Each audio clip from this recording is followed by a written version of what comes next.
घमंडी गोरी जेठानी की दो काली देवरानी। आलिया बहू, अपनी दोनों देवरानियों को जरा उनके कमरे में ले जा। थोड़ी देर बाद मुंह दिखाई की रस्म शुरू हो जाएगी, तब तक ये दोनों आराम कर लेंगी। माँ जी, ये आप कैसी बातें कर रही हैं? आप इन दोनों की मुंह दिखाई करवाएंगी? अगर इनकी मुंह दिखाई हुई तो हमारे पूरे मोहल्ले में थू थू हो जाएगी। आपने इन दोनों का रंग देखा? कोयले की तरह एकदम काला है। आप क्यों हमारे घर की बेइज्जती करवाना चाहती हैं? आलिया बहू, ये तू कैसी बातें कर रही है? सपना और निर्मला अब इस घर की बहू है। क्या हुआ अगर इनका रंग काला है तो? तू अपने गोरे रंग पर इतना घमंड मत कर, समझी? गोरा रंग ही सब कुछ नहीं होता है। अपनी सास शालिनी की बात सुनकर आलिया मुंह बनाते हुए अपने कमरे में चली जाती है।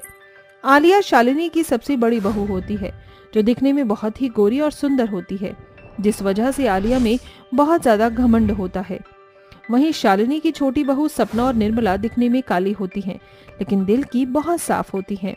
आलिया अपने गोरे रंग के घमंड में अपनी दोनों देवरानियों को बिल्कुल भी पसंद नहीं करती थी। तुम दोनों का यहाँ आराम फरमाने आई हो क्या? यहाँ बैठे बैठे आराम कर रही हो। ये जो घर के काम है वो कौन करेगा? तुम्हारा बाप? भाभी, हमने घर के सारे काम कर दिए हैं, इसीलिए हम यहाँ बैठे हुए थे। तुमने घर के सारे काम कर दिए? लगता है तुम्हारी माँ ने तुम्हें ढंग से काम करना नहीं सिखाया है। ये फर्श देखो कितना गंदा हो रहा है। जाओ दोबारा यहाँ पोंछा लगाओ। लेकिन भाभी, हमने अभी तो पोंछा लगाया था। मुझसे जुबान लड़ाई की कोशिश मत करो। जितना बोला है उतना ही करो। भूलो मत, मैं तुम्हारी जेठानी हूँ। जो मैं कहूंगी वही तुम करोगी, समझी? अब जाओ जल्दी से पोंछा लगाओ।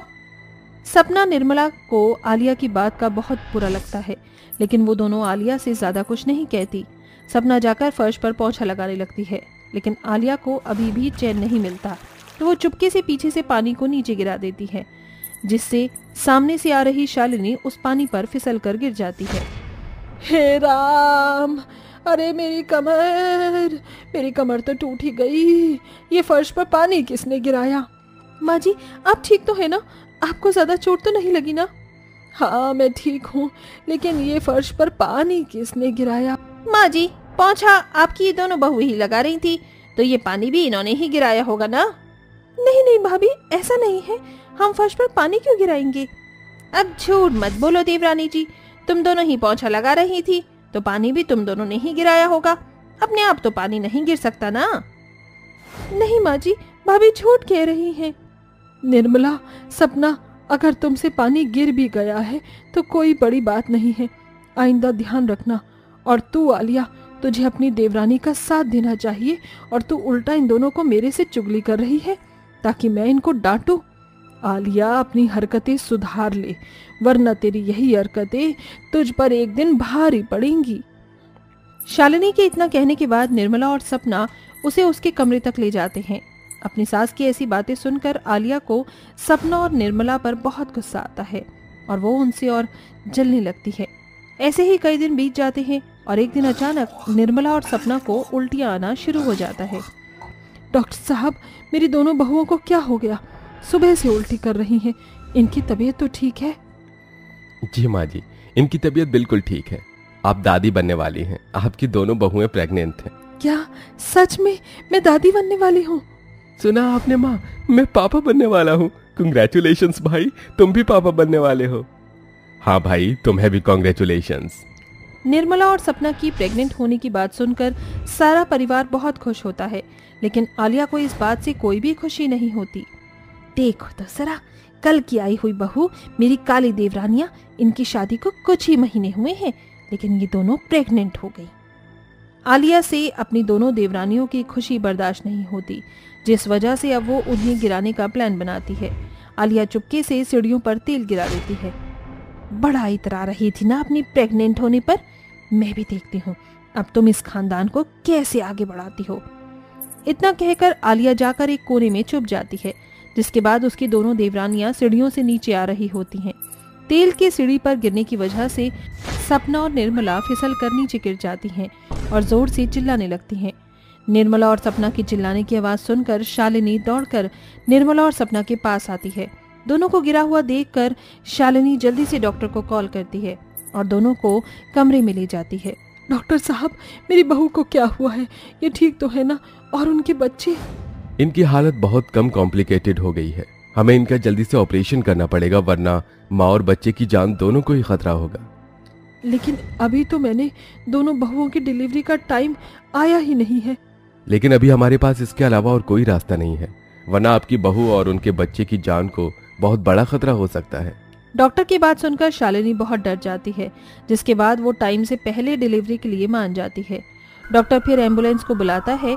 निर्मला सपना को हॉस्पिटल ले जाती है, जिसके बाद दोनों का ऑपरेशन किया जाता है। ऑपरेशन में दोनों के बच्चों की जान बच जाती है, लेकिन समय से पहले डिलीवरी होने की वजह से दोनों बच्चे बहुत कमजोर होते हैं। ये सब देखकर आलिया को बहुत खुशी होती है कि तभी अचानक से आलिया को उल्टी आना शुरू हो जाता है। डॉक्टर की चेकअप करने पर पता चलता है कि आलिया प्रेग्नेंट है। भगवान तेरा लाख लाख शुक्र है, तूने मेरी इन दोनों बहुओं की गोद को सूना होने से बचा लिया और मेरी बड़ी बहू की गोद भी भर दी। आलिया अपनी प्रेगनेंसी की खबर सुनकर बहुत ज्यादा खुश होती है। ऐसे ही धीरे धीरे समय बीतता रहता है। निर्मला और सपना अपने दोनों बच्चों का बहुत अच्छे से ख्याल रखती हैं, जिससे समय के साथ साथ उनके बच्चे ठीक होना शुरू हो जाते हैं। अब आलिया के 9 महीने पूरे हो जाते हैं, जिसके बाद आलिया की भी डिलीवरी का टाइम हो जाता है। आलिया अपने कमरे में बैठी आराम कर रही होती है कि तभी आलिया के लेबर पेन शुरू हो जाता है। सभी घर वालों को आवाज देने लगती है, लेकिन आलिया की आवाज कोई नहीं सुन पाता। आलिया दर्द से करहाते हुए बाहर आती है कि तभी आलिया सीढ़ियों से गिर जाती है, जिससे उसकी हालत बहुत ज्यादा खराब होती है। आलिया की इतनी जोर से चिल्लाने की आवाज सुनकर उसकी दोनों देवरानियां उसके पास भागी भागी आती हैं और जल्दी से उसे हॉस्पिटल लेकर जाती हैं, जिसके बाद डॉक्टर आलिया का ऑपरेशन करता है। ऑपरेशन के बाद आलिया और उसका बच्चा दोनों ही ठीक होते हैं। डॉक्टर साहब, मेरी बहू ठीक तो है ना? और उसका बच्चा? देखिए, घबराने की कोई बात नहीं। अब आपकी बहू और उनका बच्चा दोनों ही ठीक है। अगर उन्हें हॉस्पिटल लाने में जरा और देर हो जाती तो उन्हें और उनके बच्चे को बचाना हमारे लिए बहुत मुश्किल हो जाता। आपको अपनी इन दोनों बहुओं का शुक्रिया अदा करना चाहिए। आज इनकी वजह से आपकी बहू और उनके बच्चे की जान बची है। आलिया को जब इस बात का पता चलता है तो उसे अपनी की गई सारी गलतियों पर बहुत शर्मिंदगी महसूस होती है, जिसके बाद वो सपना और निर्मला से माफी मांगती है। सपना, निर्मला, तुम दोनों मुझे माफ कर दो। मैंने अपने गोरे रंग के घमंड में आकर तुम्हारे साथ कभी अच्छा बर्ताव नहीं किया। मैंने ही सीढ़ियों पर तेल गिराया था, जिससे तुम दोनों फिसल कर नीचे गिर जाओ और अपना बच्चा हमेशा हमेशा के लिए खो दो। माँ जी, आपने सही कहा था कि मुझे मेरा ये घमंड एक दिन ले डूबेगा, और आज मेरी वजह से ही मेरे बच्चे की जान जाते जाते बची है। अगर तुम दोनों ना होती तो आज मैं अपने बच्चे को हमेशा हमेशा के लिए खो देती। आप लोग प्लीज मुझे माफ कर दीजिए। मैं बहुत शर्मिंदा हूँ अपनी गलतियों पर।